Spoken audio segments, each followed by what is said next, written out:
มื้อนี้สิมาสอนวิธีปลูกเฮ็ดใช้คอนไม้ม่วงเนาะเฮ็ดคอนขาวเด้อ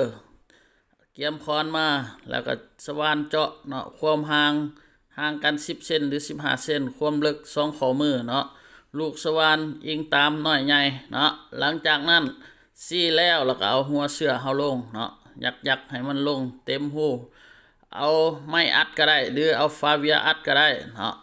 แล้วก็ปะไว้ในห่มประมาณ2-3เดือนเนาะ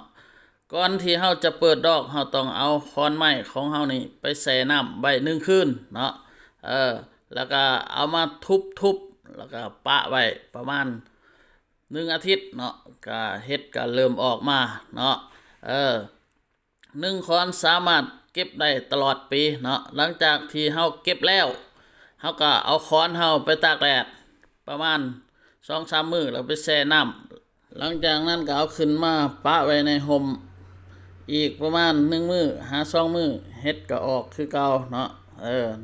เฮ็ดไปแบบนี้ตลอดไปเฮ็ดเฮาก็จะออกทุกอาทิตย์เนาะ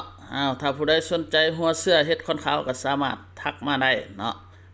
คอนที่ปลูกนี่แม่นคอนไม้ม่วงเด้อม่วงป่าม่วงหวานก็สามารถปลูกได้เนาะ